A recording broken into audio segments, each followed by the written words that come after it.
Hey there, my name is Ken, and I am the CEO of Audio. Audio is the first social audiobook app where you can find, join, and create audiobook clubs. What's really awesome about Audio is we're just $12 a book, which is 20% cheaper than Audible, and we're a completely self-funded startup and not a billion-dollar empire. If you're interested in creating and owning an audio book club, we actually pay our book club owners $1 per book sold, which is an amazing way for book influencers and book lovers to create real revenue for themselves while building amazing community and opportunity for those around them. As a special reward, we're offering 2 audiobook credits for the price of 1. Just go to kengbarton.com and sign up using my link in bio. Thanks again to everyone at TBR. We're so excited to be a part of it, and we can't wait to see more folks launching, joining, and reading audiobooks together on Audio. Hey, there we go. We're live now with our debut author experience panel here at TBRCon. So first of all, a big thank you to everybody who came to check us out. I'm just going to go ahead and throw it off to our panelists so that they can introduce themselves, and then we'll dive into all of the emotional baggage of being a debut author. So I'm just going to follow my screen and kick it over to you, Aimee, so you can let us know what your debut is and how you're doing. Yeah, hi, I'm Aimee. I kind of have like 2 different debuts. So my first book that I put out was actually in June 23. But the thing is, that was for a series, and then in November 24, I put out my first sort of semi-standalone romantasy. So I could sort of bring 2 different debuts to this panel, because anything that's romance and anything that's not romance is a really different experience. So my first book, the June 23, was a novella called The Chase Begins, which is part of a 12-part novella series. Oh, wow. Don't at me for my planning. And then that's intense. And then my release in November was a sapphic romantasy called A Crimson Covenant, which is part of 3 sort of connected standalones. So those are mine. That sounds awesome. So you really pushed yourself getting those 2 out pretty well, almost back to back as far as publishing goes. Well, it is worth mentioning that I have 5 of the novellas out now. I released one. Oh, wow. One every 4 months initially, before, as I got closer to my romance release, realized I had to pull it back to once every 6 months. So I now I dropped the 5th one in December just now as well. So I totally glacial pace of once every 6 months. Yeah. Well, I don't want to take forever to finish the series. So yeah, for 12, that's does make the logic. Sense. Yeah. Okay, I'll kick it off to David as well then. So if you wanted to give us a little about your experience. Thank you. Yes, I'm David T. List, most recently author of Violence and Vigilance. I apologize. This is an art copy. I'm sure you all know because of that gorgeous gray bar across it. Everyone's familiar here. And like Aimee, this is my 2nd debut, and my first was 10 years ago. And I had bunch of cheaters in this. I know. I hope I mentioned that before I was, verified to be qualified for this discussion. For what it's worth, I did everything wrong the first go round, and I feel like I did it a little better the second. So I'm gonna hit you up for that a little bit later, because that sounds awesome. This one was better though, and it's the same world, but to be honest, the one I released 10 years ago is possibly the one I should have shelved. Every author, their first book, the advice is toss it, burn it with the hottest torch you can find. Yeah. And maybe I should have, and that's why it's unpublished. So this is still technically my debut because the other is unpublished. Okay, so it's like a reset button. I'll accept it. Yeah. How about you, Kailee? Hi everyone, my name is Kailee Pedersen, and I just came out with my first novel back in August of 2024, which feels like 3 years ago, even though it was only a couple of months, because time is a construct. I have it right here. Hopefully my blur doesn't get in the way. Maybe a little bit, but yeah. Oh, that's a gorgeous cover. It's really pretty. Thank you so much for this beautiful cover. Let me briefly unblur my screen to show it a little bit better. Okay, please ignore the horrifying moving. No, we're all looking at the cover. It's so pretty. Okay. Yeah, it draws a lot from my background being a transracial adoptee who grew up queer in the Midwest on my family's rural Nebraska farm. It's a mixture of Midwestern Gothic horror, queer coming of age, and Chinese mythology. So if that sounds up your alley, feel free to check it out. Sold. And then we'll pass it on to Zammar. Hi there. Yeah, it's Zammar here. Sorry. Oh, no worries. I debuted last year, June-ish, with this guy, Revan Earth. Yeah, I've seen that cover everywhere. Same. I have too. Yeah. I mean, it's a cool cover. Whether the book inside is good or not, that's a whole other problem. And then about a month later, I came out with book 2, so it's just a duology. Wow. Called Sundered Moon, yeah. So, these are proper epic fantasy. So it was really cool to get integrated into the movie community there. And I know, Crystal, you're a big part of that. I've read your books and they're amazing. So thank you. Anyway, that's me. Thank you very much. You're going to get me all flustered and then I'm going to forget what I'm supposed to be doing. I'm going to, while I'm being flustered, I'm going to pass it on to James and then I can get over myself. Thank you. Yeah. Hello, everyone. I'm James Logan, author of The Silverbud Promise, which came out from Arcadia in the UK and from Tor in North America last April. I have about 100 copies that I'm convinced are kind of like quietly multiplying behind me. You can see them over there. You can see the tower. Stupidly, I've given half of them away, and I can't seem to get rid of those ones. But I should have picked one up to actually show you, like the rest of you did, but I didn't. I do have a small miniature that a very dear friend made for me, so I'm just going to hold that up. There we go. That's the cover there. That's a Jeff Brown cover, isn't it? It is a Jeff Brown cover. Yeah. Yeah. Jeff is wonderful. I've really enjoyed working with Jeff. Silver Blood Promise is kind of a epic fantasy. Falls under the epic fantasy umbrella, but I think of it really as more of kind of adventure fantasy. I've seen it described as Lies of Lachlan Mora meets Indiana Jones, which I think is a pretty, it's about 70-80% there, I would say. It's just kind of my love letter to sort of fantasy, adventure fantasy, rogues and thieves, and all that kind of stuff. And book 2, The Blackfire Blade, is coming out this November.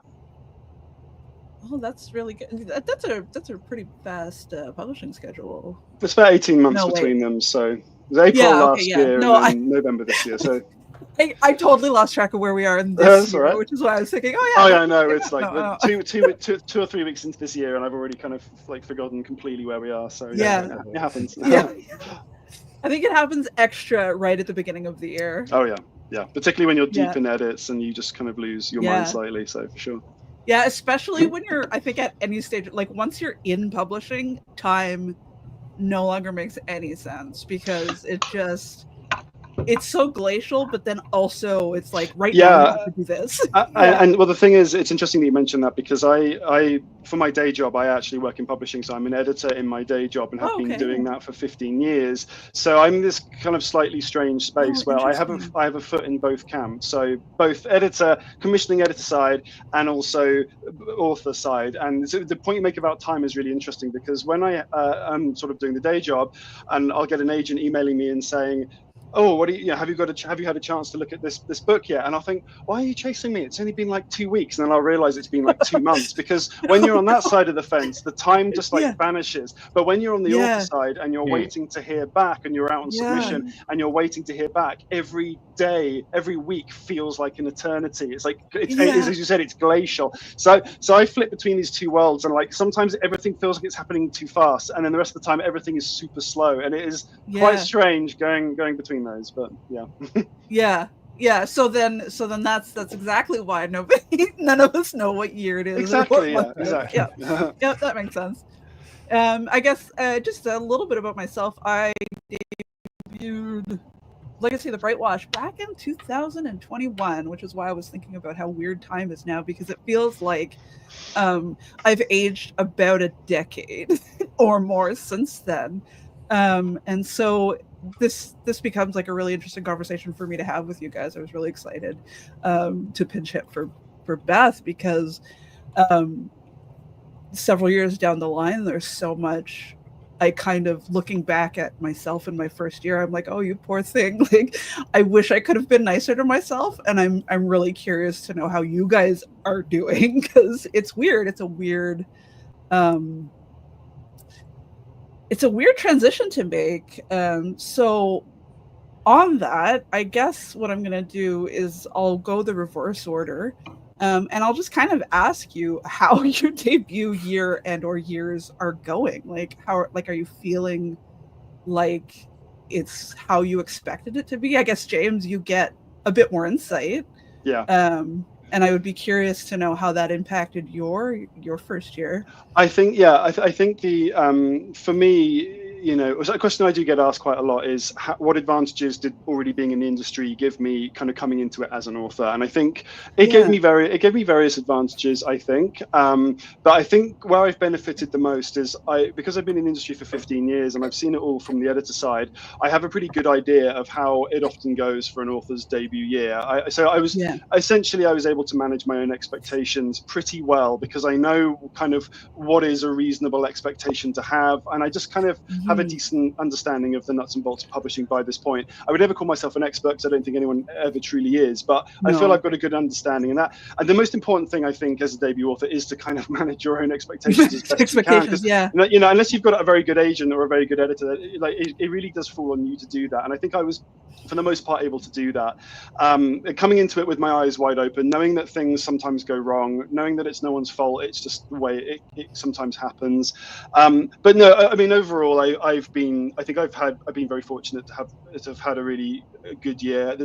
My goal always, ever since I started writing as a teenager, was simply I want to have a book published, and I want to go into a bookstore and see it on the shelf. That was always the dream for me, and that was the main thing. And as far as I kind of went into this thinking, if I can do that and achieve that, then everything that happens afterwards is just bonus, you know, and it's just kind of cherry on top kind of stuff. So I've been very fortunate to, like, not only has the book come out and it's, you know, for the most part, it's been really well received, but and I've had the chance to walk in and see it on its own table in in Waterstones, which is just phenomenal. But there's also been so many other things as well, like getting endorsements from authors that I'm a huge fan of, and you know, getting a beautiful special edition made, and you know, there's been so much extra. So I just, the short answer is I feel very, very grateful for the kind of debut launch that I've had, and I've been very lucky, and I'm super grateful for that. Yeah.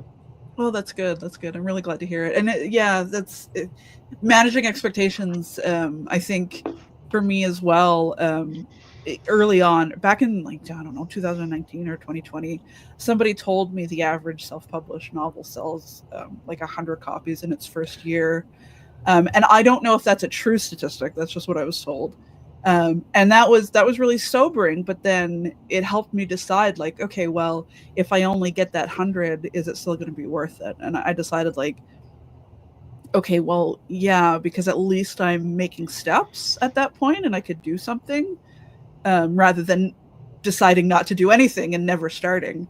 And so that really helped me as well, just having extremely bottom of the barrel expectations, so that when you surpass them, it's a pleasant surprise instead of the opposite, where, you know, you're really hoping for thousands of sales and it's not coming, and it's you blame absolutely yourself. I mean, the last thing I'll say on it, because I don't, you know, we need to move on, but I remember having my conversation with my brother, like, before the book came out, and he said to me, what would success look like to you? And I think that's a really important question that everyone should ask themselves going into their debut year. What would success look like to me, and what do I want from this? And I remember saying to him, I just want the book to come out and some, you know, however many people to read it and hopefully have a good time. That was that was the level I put it at, and I feel like I've achieved that and more. So, you know, agreed.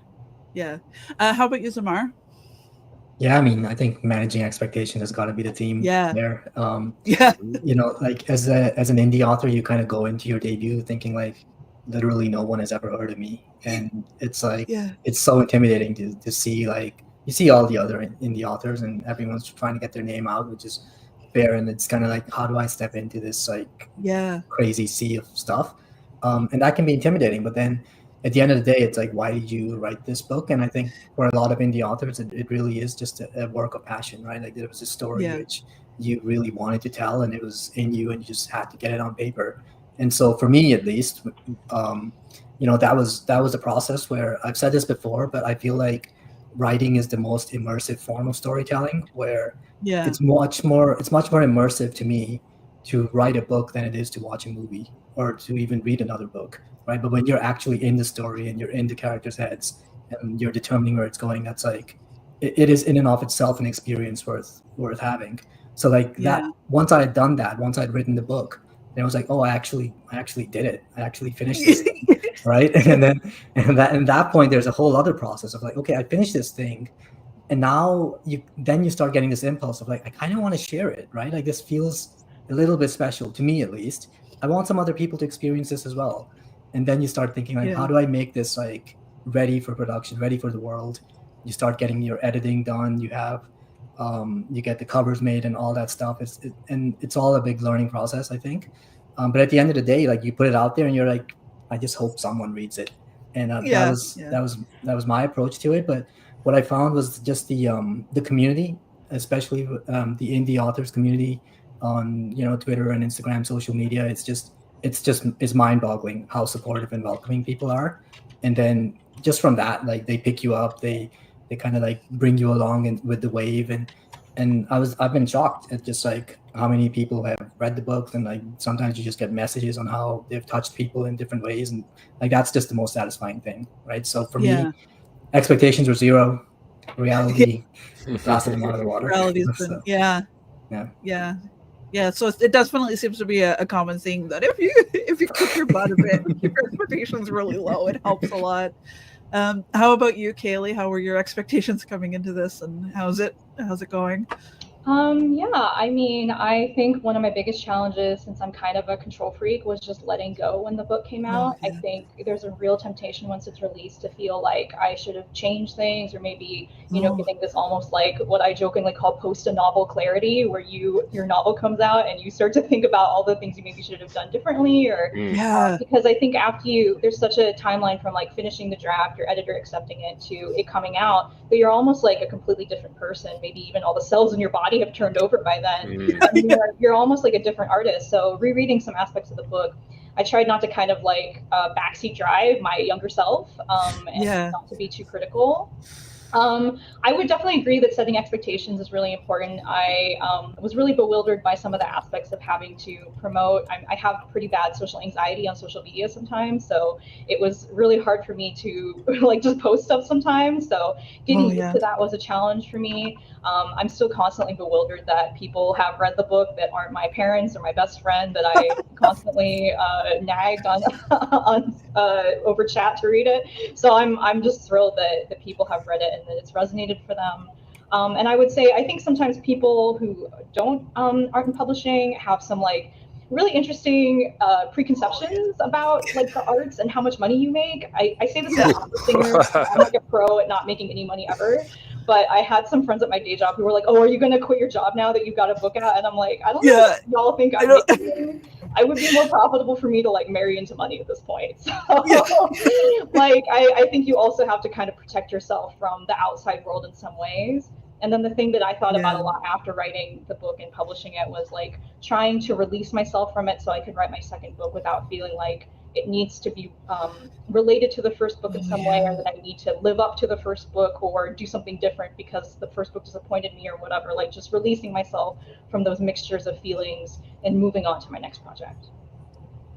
Yeah, that's a big one. Just kind of, I'll circle back because that's a whole other topic, I think. David, how about you? Sure.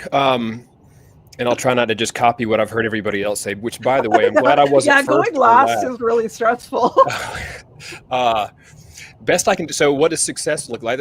Where were my expectations on this one? And they were, like you guys said, the smart of you, they were floor level. And so every individual sale, review, or nice word has been a gift from heaven. And then the people who don't read, friends of mine who don't read, who then are like texting me day and night with their theories of how this is going to get, because they listen to the audiobook and so on, and they're like, well, awesome. What about this? What about that? And I've had to learn a whole new don't spoil it for strangers, because I'm used to it just being me or talking to people who I know will never read and don't care. Learning to not spoil book 2 is, the it's sequel, so hard. the sequel and the conclusion. Yeah, it's really hard. You're and just I'm so terrible. excited about all excited those about ideas rambling that you about my have. creation. Yeah. I want to tell everybody, but like, The nobody's journey of writing writing it 'cause it this doesn't exist. is a very solitary for most people. I think most of the time it's a very long and solitary thing. Some people release books every 4 months, every 6 or so, and more power to you. I'm happy for you. This took me. The idea was conceived 10 years ago, and that is not a boast in any kind of way, far from it. But so also regarding expectations, regarding how it's going, at some point during the process of this, I was like, in 5 years, I'm going to reanalyze this whole thing. Is it worth it in 5 years? And this would have been probably 3 years after I released the debut that I, at some point, unpublished. I was like, all right, I'm gonna hammer away on this, and I'm gonna look at this. I'm gonna give myself 5 years. Well, the 5-year mark was 2020.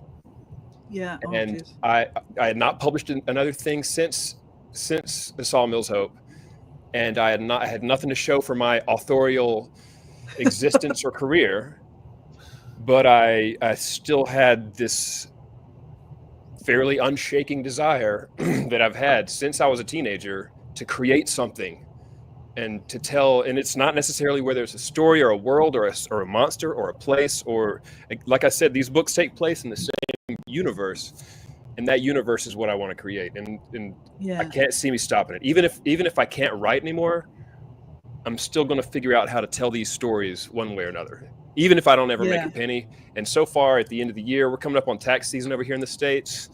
I'm in the red. I plan to be in the I expect my tax guy to say, he's going to say, the government's going to dissolve your LLC as a hobby if you don't turn a profit at some point. You got to stop only claiming expenses. It's like, okay, well, Bobby, convince people to buy this book. But go send the link to all your clients. Come on, help a guy. So now, and I'll close with this. How's it going? How's it going since I released this one? Considerably better than the first. And while the first book, I think, may have more reviews, this book has more sales and more constant sales. The first book may have more reviews because I ran a successful Kickstarter, for better or worse. Oh, that's interesting. It was good for the reviews, but none of those sales register anywhere. Amazon, anywhere else. On Amazon, Amazon doesn't care what you did on Kickstarter. And then within, I couldn't say an honest timeline, but some point after A Sawmills Hope released, I started getting very critical of it, which eventually terminated in me unpublishing the book. As I mentioned, it's the one I should have let go. Luckily, that's interesting. This one's been out since August of 23, and for the most part, I still love it. Which that's a good sign. That is the best sign. And now there are parts of it that make me cringe, especially some certain pacing aspects. But otherwise, the fact that I still love it, the fact that I'm still stoked about it while I'm writing book 2, and I'm looking back on it, and I'm seeing some lines in here, and I'm like, how will I ever write another line as clever as that, or as epic as that, or whatever? That suggests to me that this book is doing better. This experience has done better. I can definitely relate to that feeling, because it's coming up on 4 years since Brightwash hit, and I was I was flipping through it because I'm planning a Kickstarter for a special edition of it, and I was trying to think of what's in my book, even what am I what am I gonna get art for? I don't even remember what happens in this stupid thing. And I was flipping through it, and I came across a conversation that was really, really bantery and really ridiculous, and it made me laugh, and I was like, yeah, okay, all right, if I can open this book and make myself laugh, then I'm happy with it. Let's close it before I ruin this. Avoid chapter 7 or whatever. Exactly. So then, Aimee, I guess you're gonna follow up, but you have to tell us 2 different stories, because that's Well, where to start? I feel like it is worth mentioning that I did write a book before either of these ones that came out that is not out. And I'm not planning on throwing it in the garbage, but it is a delightful 190-word hot mess that I think is going to take so much work to and I will just rewrite it from scratch. That's my editing method anyway, but this would be like a demolition project because the bones of it are great and I have no idea what to do with most of the middle because it's like trying to be a spy fantasy and a romantic comedy at the same time, and that's why it's that long, and I can do it, but I don't know how yet. So that's sitting there waiting for me to come back to it at some point. And I think recognizing that is sorry to cut you off, but I think recognizing that is a skill instead of like beating your head against the brick wall of it, like just letting it sit and be like, well, the other thing is I'm that not ready for you. I was also looking at the publishing parts, right? I was looking at I had been out of the reading and book and everything game, and then I suddenly started writing again because we've been playing these D&D games that had inspired me so much. So that was the other thing. There was 190 words of like a transcribed D&D duet. That was like it was off the rails completely. Some really good books come out of that though, so I have hope for this project. Yeah, exactly. And so I was looking at it, and I was looking at trad, indie, this kind of thing, and I was feeling the indie. I was like, I'm too impatient for trad. I don't want to sit around and wait for someone to pick me. I just want to do my thing. And also because I knew that if I was going to set everything in the same world, like that's a universe I can build, as you were saying, David, and then like you have control. And I was seeing this thing about like rapid release kind of thing, able to sort of get yourself on the board. And so although I had these other stories, these romances, like romanticities that I wanted to put out, I basically thought of an entirely new project inspired by this sort of obscure Doctor Who audio series that almost no one's listened to. That is a 16-part series. I brought mine down to 12 and just took some inspiration from some of its bones and went, what if I made that a fantasy thing and then made it different? Although I will say that like the first point of view character is definitely very 8th, 11th Doctor, and they're so much fun to write as a result. But so I made this novella series kind of for the purpose of putting myself on the map. I love it. I love it a lot. It's this sort of fantasy adventure kind of episode. I've started, part of the debut evolution has been realizing that a lot of people expected to get a lot more closure at the end of that book than they do. And I've really had to start describing this series as this is an episodic series. Each book is like an episode of a limited series. Like, it's called The Chase Begins. At the end, you're not gonna. The first. We're gonna start going from there, and that's something I learned right over the last year. And I think it's now just about sold 300 copies of this book, which is great. And then it's about half again for each book after. I've got about 5 out so far because I think I was also releasing them too fast. I had people, like not just for myself, but people saying, "Oh, I need to catch up on that series." And it wasn't until a more experienced independent friend of mine said, "Well, Aimee, do you have more people saying I can't wait for the next book, or more people saying I need to catch up?" Oh, that's and I stared at him. Yeah, that's Well, I didn't stare at him. This was over a Discord message. But like emotionally, it was a bit of a mind blow. If I was writing it, I would have stared at him and realized that I didn't need to run myself into the ground for no reason. It wasn't a failing on my part. It was just a good choice for everyone all round if I slowed down. And then I would also have the room to write these other stories, my romances, which, thank goodness he told me that. I don't know what would have happened in October if I tried to put the book out then and not in December. Getting it done in December was still a sprint, but I just needed it. Imagine, But yeah, so the novella series has been interesting, but like so far so good. And I think being able to have a new cover to show everyone. Hang on, where's my? Here. So this is the first one. I don't know how the colors are going to show up, but that's the first one. Yes, I think But because I've got this nice kind of like fantasy half body on each one, just for, like to show the different characters off. Oh, there we go. Cool. Those ones show off better. Yeah, those are really nice. Yes. Something I have learned, Amazon definitely prints my books darker than I like. Because I live in New Zealand, ordering proofs has not been super feasible for me, so I've mostly just had to go for the best. Initially, I sent a proof to a friend in Aussie because that was going to be a lot faster, and they checked it for me, and then from there, I've gone with it. But even my romance debut, I will say, like, I wish I'd had time to do a proof, because it definitely, the paperback still looks nice, but I've been thinking about whether I can try to lighten it and re-upload at some point. But it's just expensive and time consuming for me to get a proof sent all the way to me. So I actually still haven't held a copy of my romance that came out in November.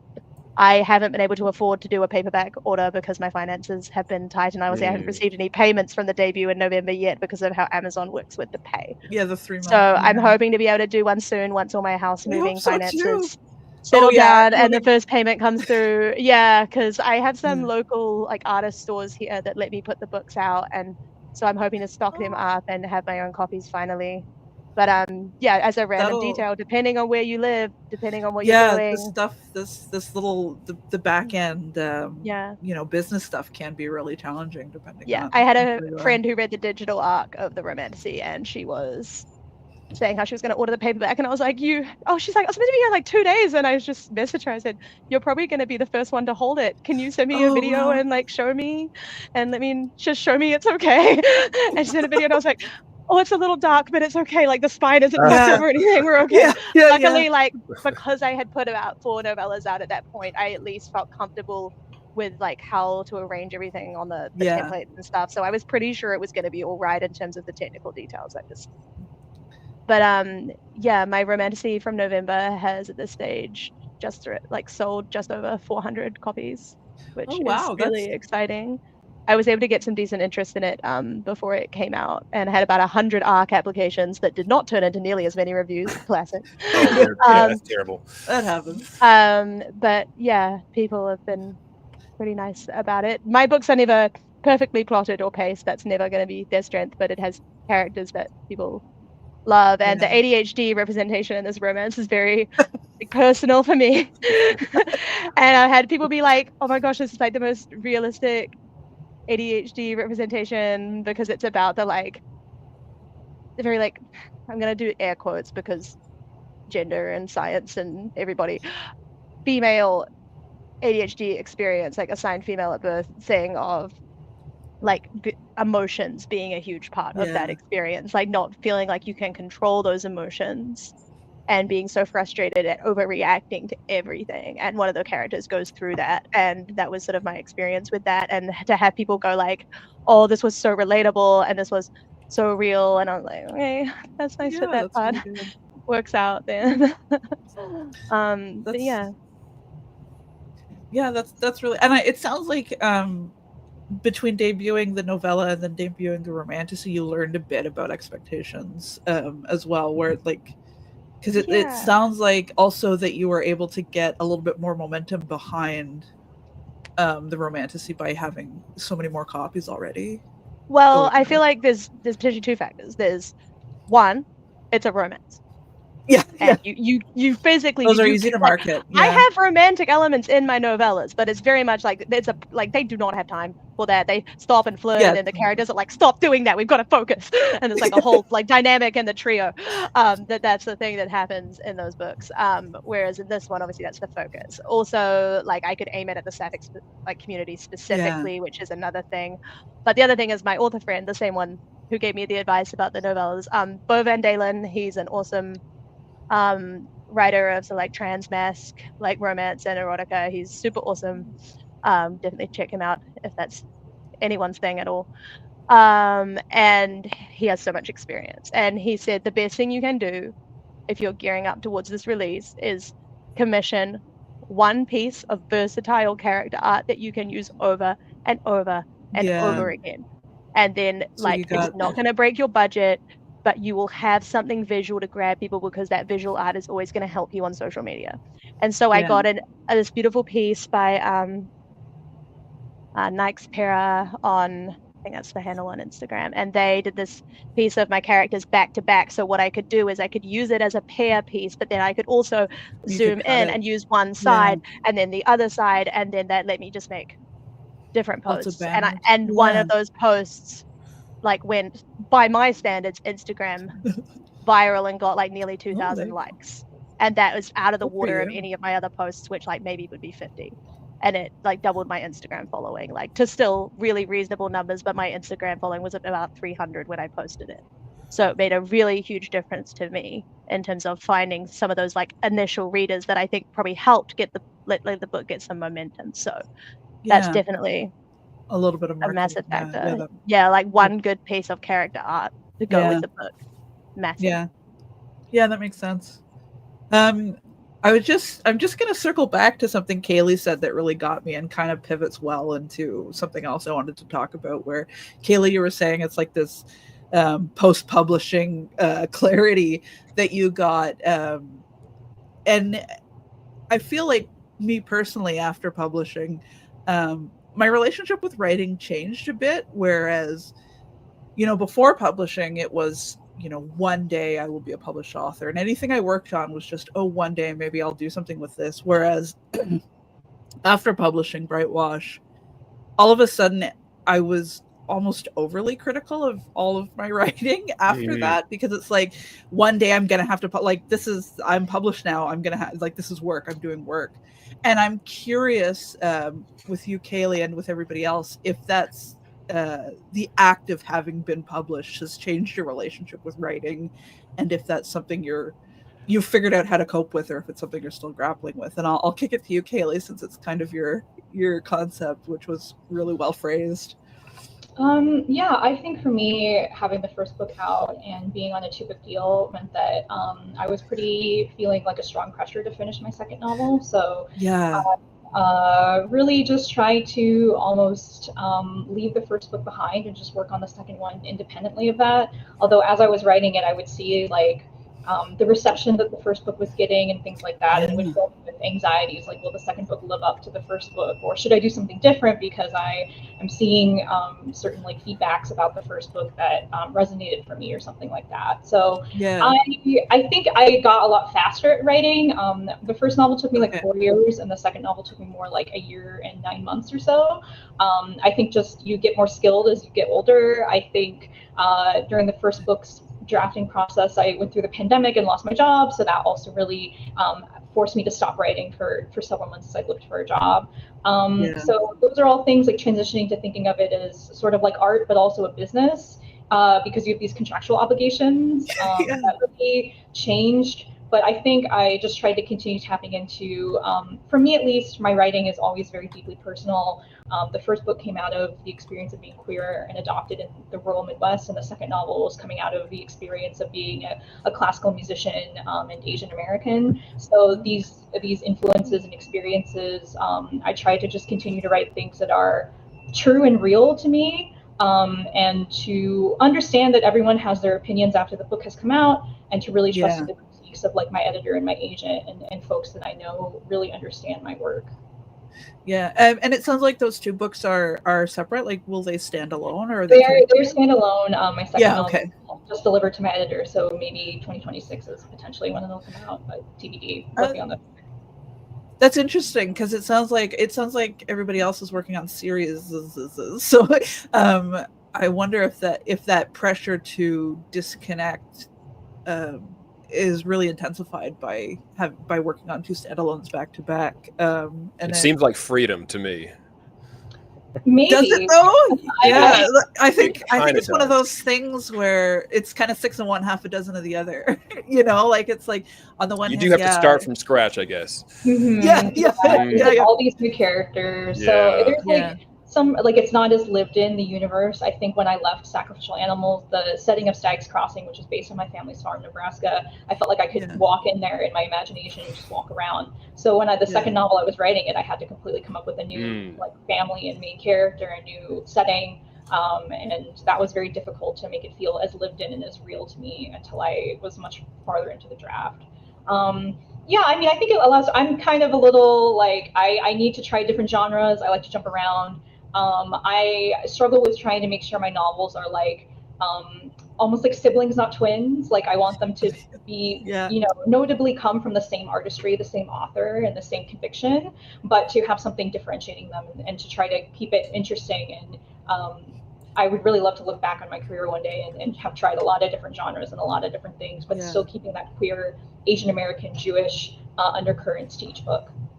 Yeah, and all of your little children have gone off on their own. Sending them off to school, hoping they well. I'm gonna jump over to Zammar because I find your experience is really interesting that you were able to get both books out so quickly, and does that mean you got to skip the experience of having to redefine your relationship with writing, or? No, I wouldn't say that. Like, essentially, for me, it's more like still hard. Yeah, for me, it's more like I wrote one book, and it turned out to be quite long. And I was like, oh, I see. I'm not sure this would fly. And then I kind of realized that actually there's two different stories in this book, and it works pretty well as two separate books. Yeah, okay. What I will say is, like, it's kind of weird to think, but like the person who wrote this book isn't the author I am today. You know, if that makes any sense. Yeah, like, it makes perfect sense. Even though I wrote this book, like, even I look at it from a sentence level, and it's like I might have phrased that differently now. So then it's kind of hard to go back and reread it. Yeah. But yeah, like, you start working on new projects, and you know, like, inspiration comes from different directions and all that stuff, and all of a sudden it's like, you know, your craft, as you experience more, as you read more, as you go with age, like, your craft, I think, changes naturally. Like, I think when you write a debut novel, it is going to be a debut, right? I think even our favorite authors, we tend to read their debut novels and we're like, you know, maybe they got a bit better later on, or maybe it got a bit stronger later on, and because I think a lot comes with experience. So yeah, I feel like a lot of that learning, and a lot of it is just a nitty-gritty, like the sentence to sentence stuff, comes afterwards. Yeah, so you split them, like, so you had one big and you split them, and then that's how you're able to get them out really quickly?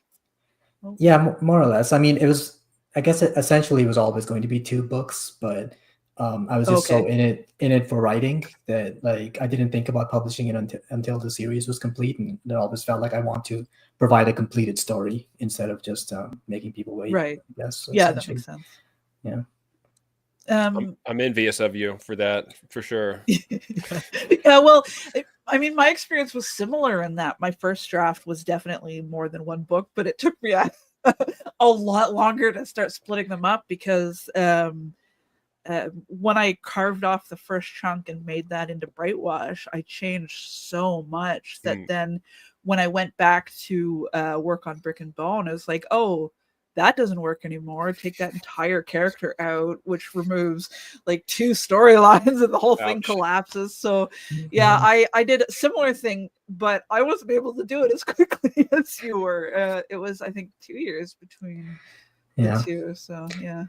I think oh, sorry. I was going to say, no, go ahead. Real fast. The other thing is, like, once you put the book out there, then you start getting reviews and you get feedback on it, right? And it's like before anyone has really read your book, it's kind of hard to know your strengths and weak points as an author. You try your best. I think everyone does. But then, like, obviously, when you get critical reviews, you're like, you kind of got a point. Like, I did drop the ball on that, right? And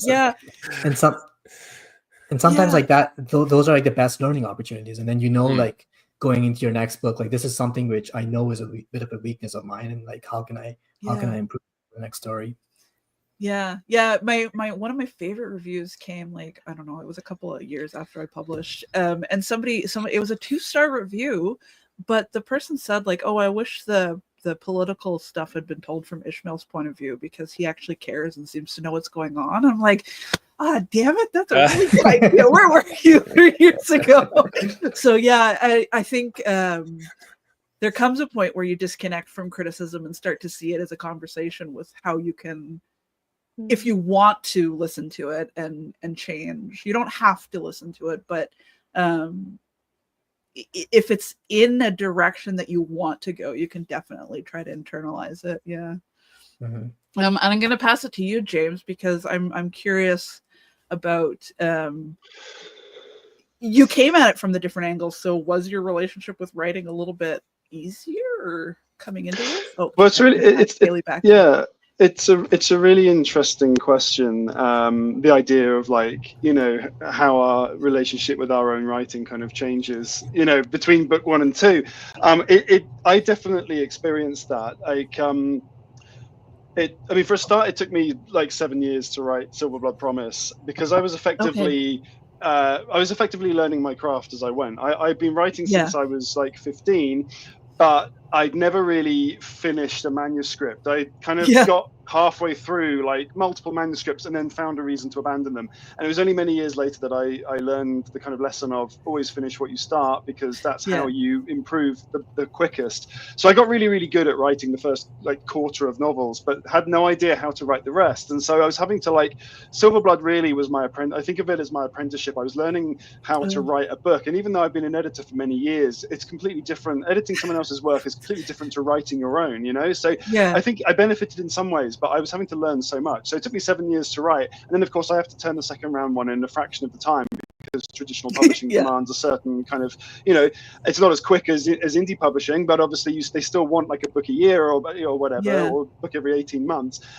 What was interesting for me with the second book was I came into it thinking, okay, well, I've done this once, so I know I can do it. So surely this will be easier, right? The second time around will be easier. But you know, it was the complete opposite. And weirdly, like I've always been quite confident with my writing, even perhaps when I never had a reason to be. But I've always been very self-confident and always felt like, you know, I knew what I was doing. And then the second book. The drafting of it was pretty, you know, was actually pretty straightforward, but I did write a good chunk of it with like raging imposter syndrome, which is not something I had the first time around. And I just thought at one point, I just found myself thinking, this is crazy. I never had imposter syndrome the first time when I was just completely unknown, unpublished, you know. So why am I having it now when I've already done it once? I know I can do it, but you know. So and that was you know, there were for several months I was having to work with this voice whispering in the back of my head saying, but what if you just fluked it the first time and you're not, you know, you're not gonna bottle lightning a second time. So that was tough, and I had to learn how to deal with that. And I think really the way to deal with it is just to power through and just keep going and just try and get to the end. And I did. But it was certainly interesting sort of having to write under the pressure of a deadline, but also under the pressure of my own kind of, you know, expectations and that voice in the back of my head. Touching on the subject of reviews, I don't actually tend to read reviews. I read the reviews I'm tagged in on Instagram or Blue Sky or whatever, because I feel if someone has taken the time to read my book and write a review of it and tag me in it, I feel like I owe it to them to read it and engage with it. And also you can be assured that like 9 times out of 10 it's a nice review. You do get the odd person tagging you in a bad one, and you're kind of like, okay, thanks for that. I didn't need to read it, but you know, so you know, it's kind of like a sort of a safe space most of the time. So I do tend to read those, and I will read any that my publishers sort of send along to me. But generally I tend to stay away from them, because in my experience, I can read the most glowing review of my work, and it will make me feel like warm and fuzzy for like 5 minutes, and then I will forget all about it. Whereas if I read an absolute hatchet job 1 star that completely annihilates it, it will be in my head for like a week. And I just find that really, I find it, you know, and so I suppose there is the argument, you know, people can say, but how can you get better if you don't know what you're doing wrong? And that's not you what know, reviews are for. That's what your editor's for. Exactly. I have 2 very, very, very good editors, and I also have like, you know, 1 or 2 very trusted readers who are also kind of industry professionals and writers themselves. So I feel like they are the people that I feel I need to listen to. But ultimately, I am writing. I wrote the first book for myself. I wrote the kind of book that I love to read and I love to publish on the publishing side, but I wasn't seeing enough of in my inbox. You know, so I thought I'm going to write this book myself. So I wrote it, you know, for me, and that's kind of the approach I'm taking with the second book and with the other books. I am writing them for myself, and I just have to trust that, you know, if I think it's cool what I'm doing, that enough other people will also think it's cool. And I think the lovely reaction I've had to the first book has made me realize, okay, there are lots of people out there that do share the same loves that I do and do like to see the same thing and like to read the same thing. So if I can just write a book that I enjoy and think is good, I think there's enough people out there that will think the same. And I think, so in a way, I think you have to be your own biggest fan, but also your own harshest critic, you know? You have to play both roles at the same time. But that's just, you know, that's just how I tend to go about it. Yeah, I would agree too, though. And you have to know when to be playing those roles, because you really don't want to be your harshest critic when your draft is at a delicate stage. Yeah. And you need to get it through. But then you also, like, when it's time to now beat that draft up and get it good. That's not the time to think that you're, God's gift to literature. Yeah. So you do have to do both, and then there's the extra skill of knowing the best time to do each one. Absolutely, and I think also, just the final thing to say, I don't think you really learn anything from 1-star reviews, because the few that I have engaged with, they are just someone with an agenda. For some reason, someone has an agenda and they want to hate on the book. Like, one of the 1-stars I had was someone complaining that there are too many powerful women, too many capable women in the book, and it's sold. Okay, at that point, I just sort of bailed, because I was like, okay, we clearly have very different worldviews, and I'm going to learn nothing from this review that's of any use to me whatsoever. Very specific archetype of person you got. But at the same time, the 5-star reviews that are kind of glowing are lovely, but at the same time, I worry that if I read too many of them, I will just start getting a bit overconfident, and so I feel, I feel the need to just really step back from all of it and just try and focus on what I'm doing. And do I think this is the right thing to do? And if I feel it is, then it probably is. That's, Yeah. I would say on reviews, I don't use them so much for feedback. But since I'm indie, I use them for marketing. Where same. I dig through them for that. Yeah, I look not only to use pull quotes, but also it gives me a really good idea of like what's resonating with people. So it's like if people say I hate the politics or I love the politics, it's like, okay, I need to advertise this, or I need to market this as a political book, because then people who hate the politics won't bother, and then the people who are into it will really love it. And I think that also being in SPIFBO in the middle of my debut year gave me a really hard shell on my exterior when it comes to reading reviews, where it's just like, it's all just marketing. And I think but knowing that you're not in the headspace to engage with them at all, because when I'm really feeling bad, I can't even look at the good reviews, because then I'll convince myself no book will ever live up to Brainwash. Like, I'll never be able to do that again. So I think that goes to that same spot of just being self-aware enough to know Goodreads is not for me this week. I'm not going, or okay, I got to do some marketing, so I'm headed over there. But yeah, I stole the question away. I'm going to kick it back to you, David. You're going second last again. I'm sorry. It's okay. And how your relationship has changed, and I'm really curious to know if the experience is a lot different this time than it was, 10 years ago with you. Yeah. Yes. Short answer, yes. And regarding, I had to tell I was inspired to tell a quick story about confidence and self-doubt and imposter syndrome. Oh yeah, absolutely. Definitely things to tackle. Yeah. As I was writing my very, very first book, before it ever saw an editor or even a beta reader, I went to DragonCon, and I had printed out a little excerpt of it, and I was going to meet. It was my goal to meet R.A. Salvatore, Bob Salvatore, put it in his hands, and then blast off into the stars as as a hero, and never look back. Jeez. And I literally I met him, and thank God he was the most gracious. He was like, I cannot accept that. Yeah. For any other reason, if no one on my team would want me to do it because if you ever then try to claim that I was ripping off work that you would put in my hand, there's so many reasons I can't accept this. Yeah. And looking back, that's an unfortunate reason that but he was so. It's probably an excellent excuse. Out of my face, he could have been like, "Who are you? Is it even edited? It's not formatted. It's trash." Yeah. Oh God.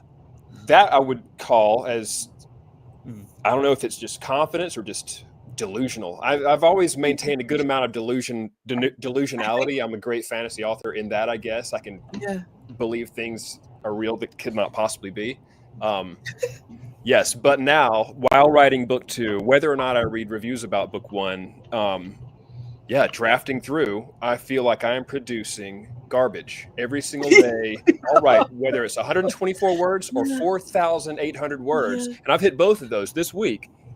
Trash, every last bit of it. But thankfully, there are people online that remind me, trash can be edited. Yeah. A lack of, nothing cannot. You at least get to the end. Like James said, get to the end, get to the very, very end. Yeah. Now you can edit. And I remember it. If I think back hard enough, I can remember that from this book here, that just get through it. And then once you see the end, you can see the arcs better. You can see the characters. You can see what needs to move, what needs to change. Yeah. And then as in that process, I can, I'll be cutting grass or walking or doing whatever. And that's when these clever remarks come to me that I make a note of, get back to the computer, throw that back into chapter 14 or whatever, and turn coal into a diamond, I guess. Yeah. Can I? I just don't know. Pretend I'm a dung beetle, like I'm rolling the poop, and then hopefully totally. That's what it feels like. Totally. Poop along, and then it's like I have the draft I'm on now is around 160,000 words, and I am a dung beetle rolling a massive piece of dung. Yeah, we're at about the same level with our draft. I think I just hit 180,000 words, and it's just like, I hate this thing so very much. It's really when interesting. will this end?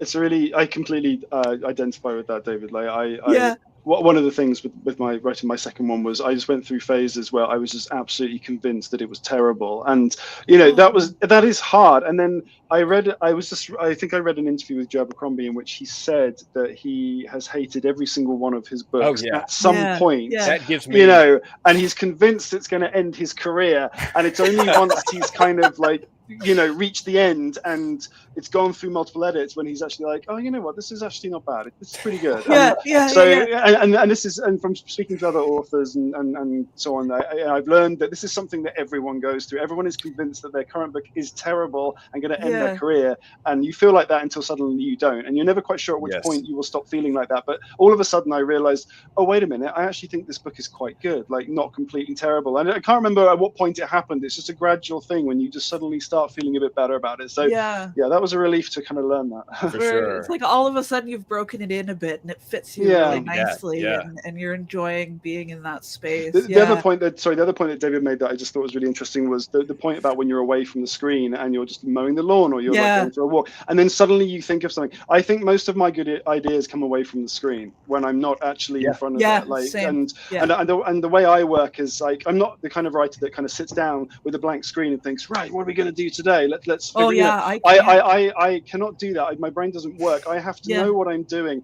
and I have all of the ideas I have for the chapter I'm going to write always happen away from the screen most of the time. Occasionally I will think of something while I'm writing and something will pop up, and that's always really fun, but generally like 90% of my ideas come away from the screen during the downtime. And as a result, I think downtime when you're not writing is almost as important as or just as important as the actual writing time, because it's an equally important part of the process. I definitely agree. Like especially just like busy work where you don't have to think very hard about what you're doing. Dishes or something like that. Yeah. A lot of my ideas come like when I'm prepping lunch for the family, or when I'm driving is another one where it's like I'm stuck in traffic and we're moving like an inch a minute. That's a good brainstorming time. It's when your brain literally enters a different kind of gear. Because you're slightly distracted by the menial task you're doing, or you're distracted by the fact that you're out walking, and your mind is just able to drift and enter that different state. And that's suddenly when you connect with your subconscious and these ideas start coming.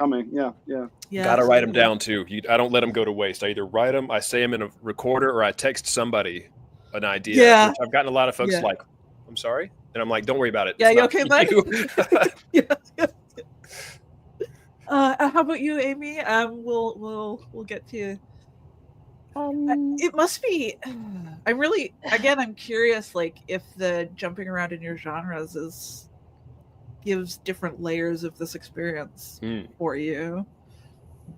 Yeah, it's it's an interesting one. Like I think because my novella series has 12 parts, although I'm not like Yeah. thinking about that a lot right now. I feel like there's a good chance I might go back and look at like book 1 and 2 right before I drop the last part and maybe polish them up, check everything lines up the way it's supposed to, just because some people pick it up once the last book is out, and just to make sure there's not a really horrendous discrepancy across that like couple year journey. Like I don't want to go through and like rewrite the entire thing because that would be terrible. But I think the first 2 books, I think if I get them through the first 2, they'll stay after that. I think that'd be fine. But because my editing method is rewriting from scratch anyway, I really don't get too hung up on my first drafts. Like I have my moments of getting stuck like anyone else, but I really kind of am throwing it to the wind a little bit. I'm just like, cool, it's the bones, it's the bones, it's the bones. I don't have to keep this whole paragraph if I don't want to. When I come back to this, I might just do the whole paragraph again. So I don't care right now.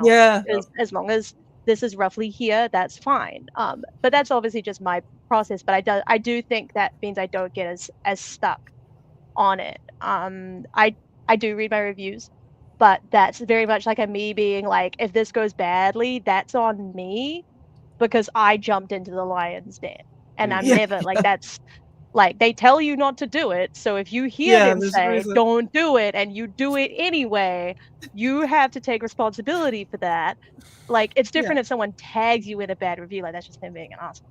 But I look forward to that still. I haven't experienced. Yeah, it hasn't happened to me either. A 1-star too. It'd be something. And I'm trying to remember if it's ever happened to me outside of the context of Spiffbo, and I don't think it has. Like I'm just kind of baffled by the concept of it. Like with Spiffbo, they keep tagging us because it's like it's the whole shtick. But like I'm so baffled by the idea of like I'm writing this.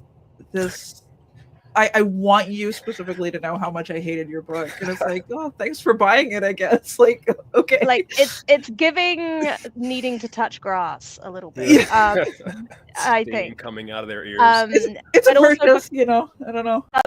Because I am between me and my betas, we are mostly the dev editor. I think I do take note of if there is a common link in any of the reviews around the more developmental sides. Like obviously I don't care about the fine nitpick. So it's been interesting, like say my romance, like going through and being like, cool, people love the characters, they love this person thinks it was a slow burn, this person thinks it was rushed. I've had multiple instances of conflicting accounts of that. Really funny to just see what different people consider a slow burn or not, because I would have labeled it neither.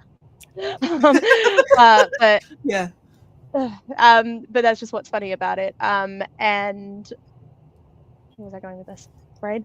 But I think the pacing and the like adventure journey aspect of the story is one that can be kind of hit or miss for people if they're looking for something really specific in the pacing. And so I'm not beating myself up about that because some people like that kind of thing, and it was always probably going to be the weakest aspect of the story. But because each book in that particular series is gonna be like kind of one of those journey quests, it's definitely something that I'm trying to keep in mind as I'm writing the second one, to sort of see like, how can I make aspects of this more streamlined? How do I not just make it, we walk for another few hours and then we rest? Traveling in fantasy is one of the biggest challenges of our genre. That is just like... And what I don't necessarily see talked about, and maybe it's because I haven't read enough other like romanticises that follow this kind of format, is like, say, the difficulty in needing every single character interaction because it's also a romance. And what if this one exchange is the moment where something shifts? So I can't just skip ahead 3 days, but I also don't want to say, here's day 1 and here's day 2 and here's like, so this is my concern that I hold. And like, so it's not exactly me like getting worked up on like, this book is garbage, but it's me holding this one little kernel, like, you're my fixing thing, you're my current point of growth. How do I work on you? Although I have just ordered and received the Steering the Craft book by, I'm not going to get the name right, Ursula, I don't know how to say her last name. Gwen? Yes. I bought her craft book because I saw a few of the exercises online and liked them so much. So that is my little thing. And like, instead of getting hung up on what I'm producing, I'm thinking I'm in productivity fix-it mode, which is just like a way that I am. Instead of getting hung up on a mistake, I get hung up on how to fix it. So that pacing thing, and then just generally thinking, oh, what could I do to sort of bring my writing up a notch this year. That's kind of been where I'm at with it, because I'll overhaul it all anyway, so. Yeah, so it does sound like, it has changed your relationship, but like in an ambitious kind of way where you're like you're ready to go. Yeah, and I think level up. just kind of thinking up. Yeah. Is I guess where my mentality has been, and that's obviously not going to work for everyone, because it's going to depend on your process and how your brain works and how people are talking to you about everything. But I have a really lovely team of betas that I know that I can trust, which helps a lot, I think. Yeah, like a lot of people are talking about. Sorry, I didn't mean to interrupt, Crystal. But it sounds like there's been a common theme of talking about like having a trusted team around you, especially. Yeah. And I think that's been something that's really important for me when I was like thinking about feedback, and as we've been discussing like reviews, both positive and negative. I think I maybe come from like a little bit of a different route because I did or have done classical music for so long. So as an opera singer, obviously you do get a lot of feedback as a musician. And for me, I kind of took that same strategy that I do with opera into writing, where I have my teacher, she knows my voice. She has worked with me for many, many years. And ultimately, it's me at the end of the day who has to have this voice and to sing with this voice. And while I am so grateful to every audience member, just as I'm grateful to every reader, whether they like it or not, ultimately, it's me that has to write the way that I write. And it's me that has to sing. And just like my teacher has been with me and I really trust her, I also really trust my agent and editor to give this feedback. And maybe so much the feelings of random audience members who are doing a drive-by on Twitter or whatever news that you might just see one time in your life and will never speak to these people again. Again, I'm not ungrateful for the read, and I'm so happy that people are responding and sharing their thoughts. But I think trusting yourself and trusting the people around you and those close to you is really important to me to manage that process. That's a good point. I love feel like, that way of looking at it. So I feel like another thing that kind of came to me as I cobble together advice, it's like while you're working on it, it's your baby and it's your passion project and it's a large chunk of your soul. And that's good. That's excellent to pour all that passion in. And if that's what drives you to publishing, that's a great foundation to stand on. But as soon as you put that in a book and offer it for sale, now it's a product. And it could be a book, or it could be a yogurt, or it could be, a color of ink. It is now a product for consumption. And I think that has helped me really disconnect from the feedback at large, because it's like you never see ice cream vendors all up in their mentions fighting with people who say your ice cream tastes like ass, or you know what I mean? Like it's not a thing that we do in a marketplace. And so those words are very precious to you, and it is natural to want to defend them, but once they're a product for consumption, it's not yours anymore. It becomes this other thing that exists. Which is totally off topic, but I think it's because we ended up talking about reviews. So we've got about 20 minutes left. I think I would like to skip a couple of the questions that I had planned, and just kind of let you guys brag about yourselves. And if you want to, you have some milestones that you really knocked out of the park, or something unexpected that like you didn't think would happen and it's come.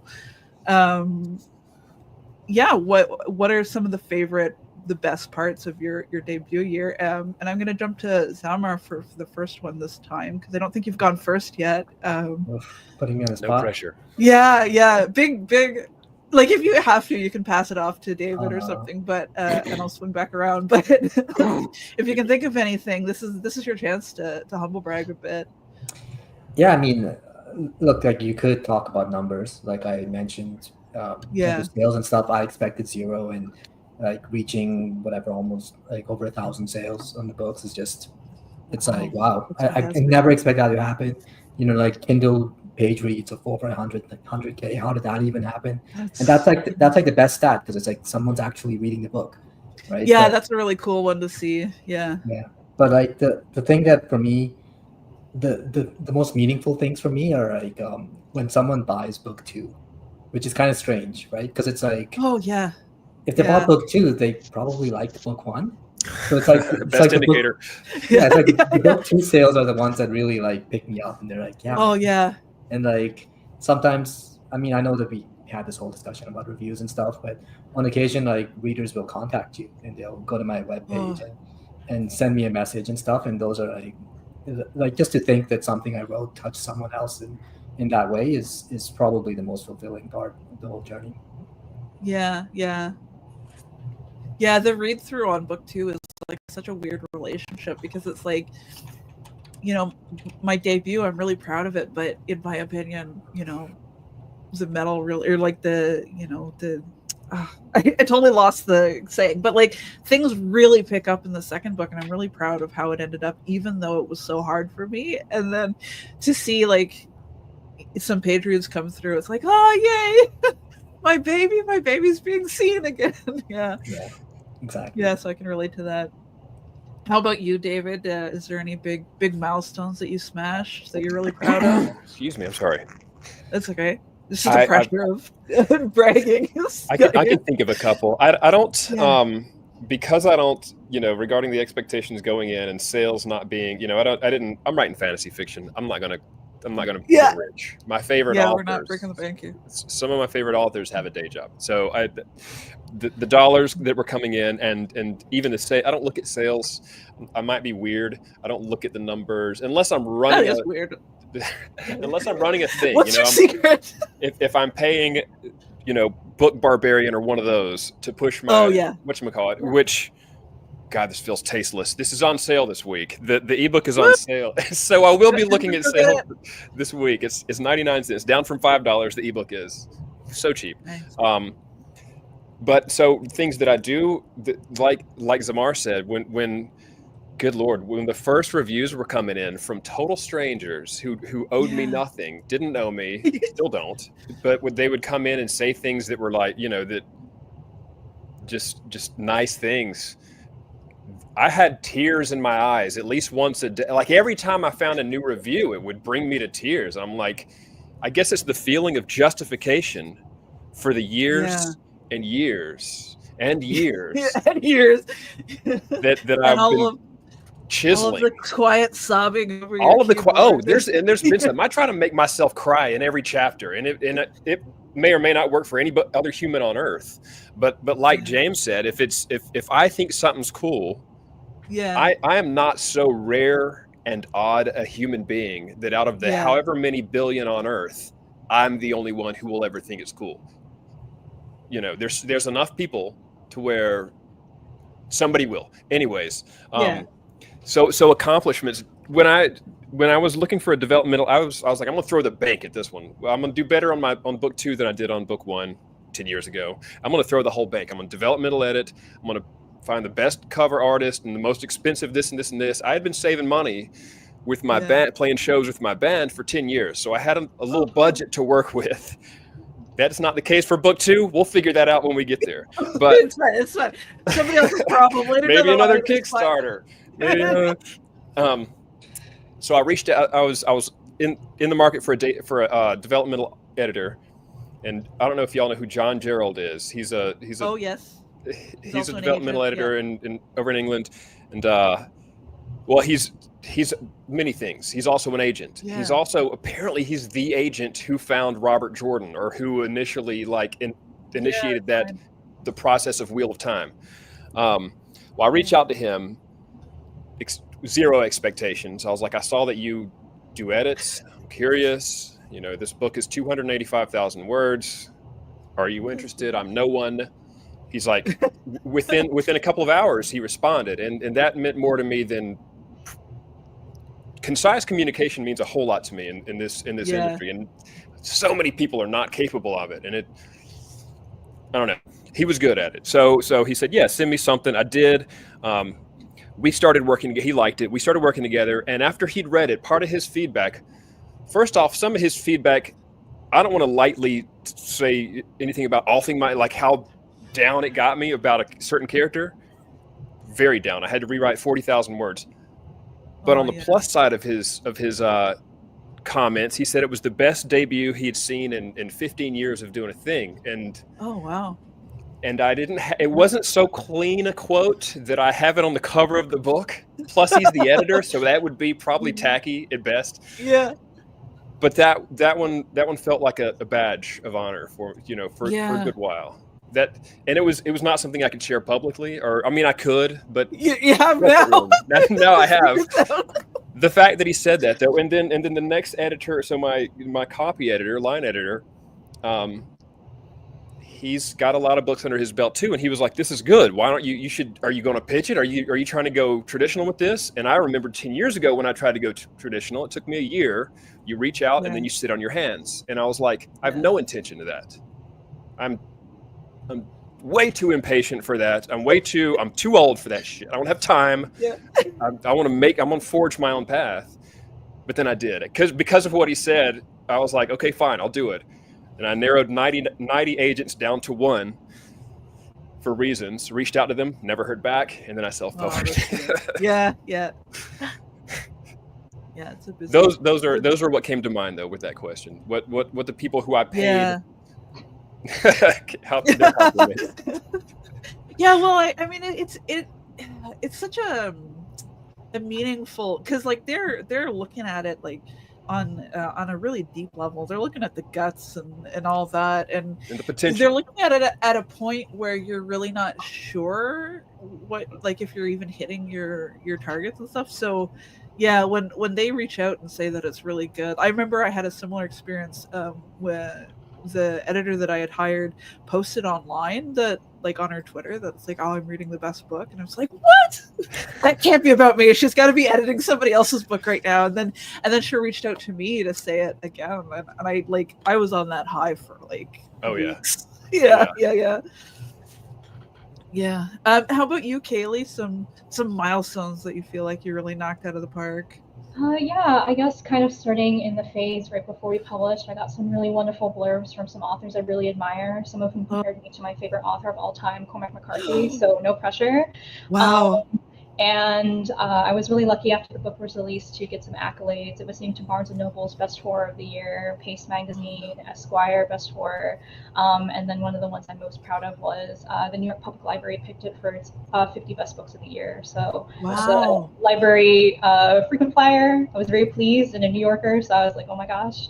That's high praise. Yeah, I was blown away, and I would also say it just felt really meaningful to me. And I know the topic of things like representation in literature is very fraught, so I'm not trying to say that I'm solving any major problems here or anything. But I remember growing up, there really weren't a lot of books about like Asian American women or queer people in the Midwest or any of that. And so to hear from readers who were of all backgrounds, I hope this book can resonate for anyone who maybe feels like an outsider in their community or alone in their family, but also particularly for readers who have had that experience of being queer and rural, or who have had that experience of being an Asian American in a mostly white town. Those things really, I just felt were really just incredible to see that reaching people who, again, were not my mom, dad, or my best friend. So I think those were some of the highlights for me. Yeah. That feeling of kind of like, oh, this is out in the world now. People are seeing it. That's such a crazy but like good and scary and good feeling. Yeah. How about you, Aimee? I'm not gonna make you go last all of the time. We're gonna get you in second last now. Some milestones that you want to brag about. Yeah, that's a tricky one. Like, I feel like I talked about my numbers a little, so I don't feel like I need to go back into that. But I feel like, yeah, I do have a beta reader who I really adore, because she is one of my most critical ones, and also like she sometimes drops like and that means that when she drops the compliments, I go like, and I think anytime that I am worried, especially like if she starts reading one of the pieces and then like her first 5 things are just like, oh, this is awkward, reword this, like this thing, da da da da, and I'm like, oh, okay. But then like that 10th thing she says, she might be like, how do you do this? How do you write lines like this? You're such an incredible author. And I go like, but also because she has this superpower of completely understanding what I'm trying to do with a part, even when it's not working. And Brianna, I don't know what I'd do without you. But it's just that thing of, she'd be like, I feel like you're trying to hit this point here, and what you need to do is actually, her name's Brianna Bond. She's also an author, and I'm a terrible friend who has not read her books yet, but by all means, she's Awesome. And yeah, she'll be like, I think you're trying to hit this point, but I think what you need to do is maybe consider this factor or this factor because this thing doesn't quite line up because of this reason. And I'll be like, yes. Yeah, that's a really good feeling. And getting praise from someone that is like able to be critical and still love your work at the same time, I think is a really awesome feeling. Yeah. And just, I think, like Kailee said, like when it's queer representation and like marginalized representation in any way, like especially say with like the ADHD, like depression rep that's in my book, and like a lot of the neurodivergent things, just seeing people resonate with that in a lot of different ways, even if it's literally just the line of like, oh my god, like that's the most ADHD way that character could have sat in a chair that you described. Like they're just like me. Like, yes, thank you. Yeah, I'm just happy to see people resonating with it. Like my books aren't that complex exactly, but they are quite personal. I guess they have a lot of themes of people not feeling good enough or doubting themselves, hard on themselves and having to accept help from the people around them and that kind of thing. And if it's like a single theme you could try to sum up in a sentence or two in my work, like across the 2 different series, there's a bit of that. And so it does feel good for people to resonate with that kind of thing. Yeah, so yeah, that is a big, I mean, that's why we're here, isn't it? Like that feeling of our art is making other people feel like a part of our community is like, that's the drug right there. That's what keeps us coming back and suffering through these drafting experiences. And and I guess that leaves you, James. What would you like to brag about that you've managed to accomplish in your debut year?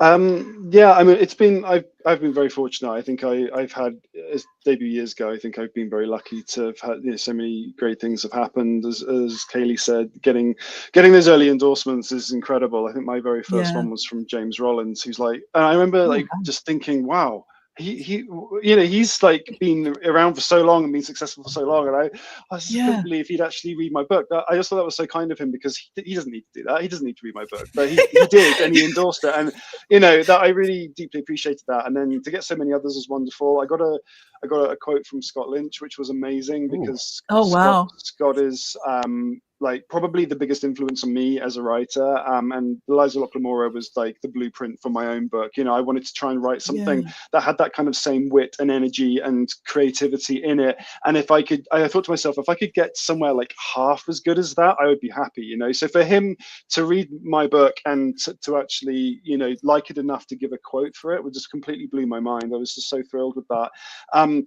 And then, to have Broken Binding made a beautiful special edition. Jeff did some more artwork for the interiors, and like that.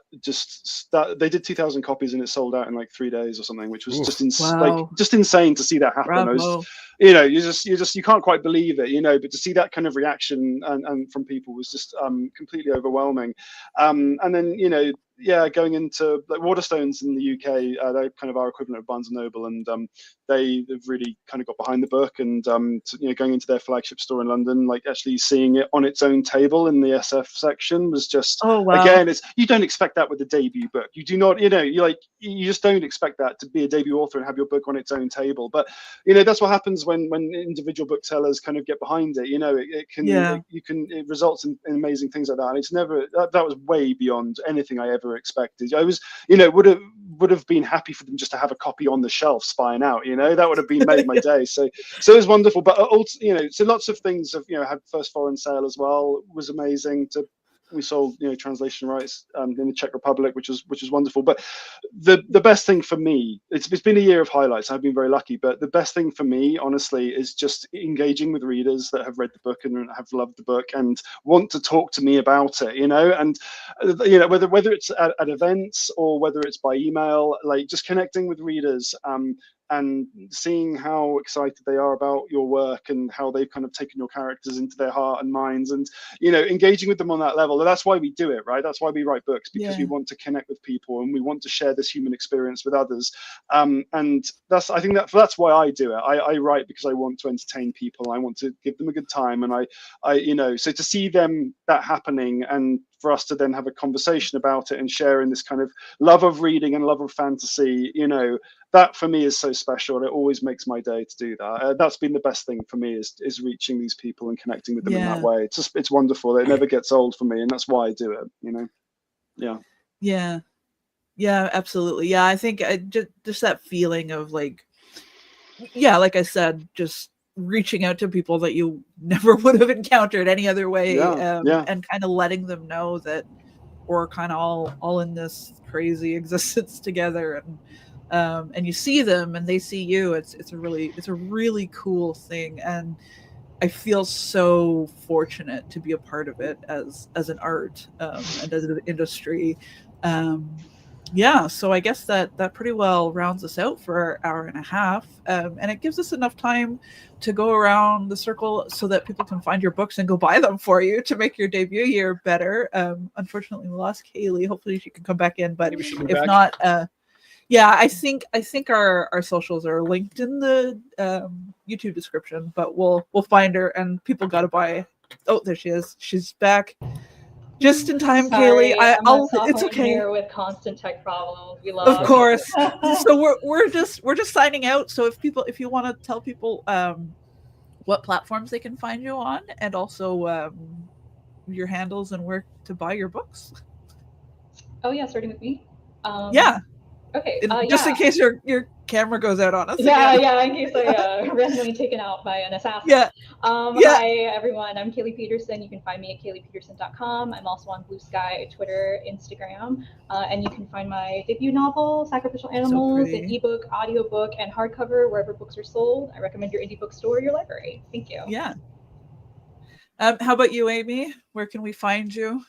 You can find me. I'm usually Aimee Donnellan writes, except for might be Blue Sky or Threads where it's just Aimee Donnellan because it wouldn't fit. My website is aimeedonnellan.com. I also have a Patreon, which is just something I'm getting started up with. It has drafting snippets from what I'm working on for the week, like for free subscribers, or just pay what you want. And I'm also going to be starting doing a short story every month to sort of flesh the world out more, where people can request a story for like a side character they've encountered, or there's my sort of warrior lady character from the novella series has some big fans, and so there's been a request for a backstory short for her, so that's going to be the first one. That'll be fun. But yeah, I've got fantasy adventure novellas, or I've got sapphic romantasy, and I am going to put up a sapphic serial at some point this year if Strange Exes reuniting is a thing. That sounds fun. It's very missed. Yeah. How about you, James? Where can we find you? And we buy your books everywhere, I guess. James Logan, author of The Silver Blood Promise. There it is, one more time. The little mini. Available, the tiny really thin one. I promise the real one is thicker than that. You get a lot more bang for your buck using it. Silver Blood Promise is available worldwide at all good bookstores. You can find me online at jamesloganauthor.com, and I'm also James Logan Author on Blue Sky, Instagram, and Threads. I'm starting a newsletter very soon. So if you're interested, do keep your eyes peeled for that. So I'll share the links to that on my socials at some point very soon. The second book in the Last Legacy series, The Blackfire Blade, is coming out this November. Woo! Congrats. Thank you. How about you, Zammar? You have a YouTube channel, I'm pretty sure. I saw your review. Thank you very much. I've got I've got a bustling YouTube channel. You can find me at, you're gonna grow subscribers right now, I'm guessing. Everybody here has to subscribe. It's at ZOMG Fantasy. It's like Zong Fantasy. So you can find me there, same tag on Twitter and Instagram, and then ZammarAhmer.com, and you can buy Riven Earth on Amazon or on Audible. Excellent. I guess same thing. How about you, David? David T. List on all the things. Facebook, Twitter. I'm just, by the way, as an aside, those platforms that we have to figure out. All those platforms. No, I'm not on Threads. Trying to figure out Blue Sky. By the way, this is a side, not even to the point. I love when people refer to Twitter as Twitter without even any kind of disclaimer whatsoever. I find that entertaining. Twitter. I always will. It's Twitter. Instagram. We don't believe in dead naming here, except with Twitter. Yeah, and you know what? I hated the name Twitter for so many years, and then all of a sudden, Did you? I kind of It's liked better. it. It grew Yeah, on me it's better. in a day. Anyway, Yeah. this book is only on Amazon. It's only downside. It's only on Amazon. There's an Audible. What am I trying to say? Ebook, Audible, and physical book, paperback. They're all on Amazon, which I'd love to expand in time, but for right now, Amazon's where you can find it. And it's kind of the challenging thing about indie, where it's like, which path of a lot of work do we want to go down? Man. And really quick, that's a thing. So 10 years ago, to get a hardback, I had to go through Ingram Spark, which formatting the cover and the colors and the sizes of it, I never wanted to do again. I had so much work, and it was so complicated. I think it's a lot better through Ingram Spark, which I did not work with them this go round. Anyways. Yeah, I think it is a bit better. Like, I don't know. It's all second nature for me now. It's just like these weird things that I didn't think I would have to learn. Oh, well, you do a couple of reformats and you get the hang of it. I did forget to say, but mine's everywhere. Sorry. Amazon, Kobo. You're wide. Okay, so you're... I love Itch.io, actually. If you're ever considering going wide, it's a very cool site that started off for like tabletop RPG. It streams games and stuff, right? But indie authors have realized that it's great because you can do your own sales, do your own bundles. It's incredible, and I've seen some really cool stuff happen there, and people can tip, which is really awesome. Oh, nice. So, that's not the first time I've seen it recommended, so definitely. I've had some very generous tips on there. They've been very kind, so I'm really grateful. So Yeah, there you go. Well, thank you very much for coming to chat about your sometimes double debut experience, sometimes single debut. So there's still quite a lot of TBRCon content. So make sure to check out the schedule and put some alarms on for the FanFiAddict YouTube channel. And that's it for us. We're gonna sign off. Thank you so much for watching. Thank you, Crystal, for moderating. Yes. Thank you. A lot of fun. Thank you. It was actually a lot of fun, and it's one of those things where it was accidentally really nice because I was booked for another panel and I was excited about that one, but Beth needed to switch, so I was like, I don't want to talk about debuts. It's hard. It's okay to talk about how it's hard, but it's also worth it. So on that note, I am actually going to end the stream now, and then we get the awkward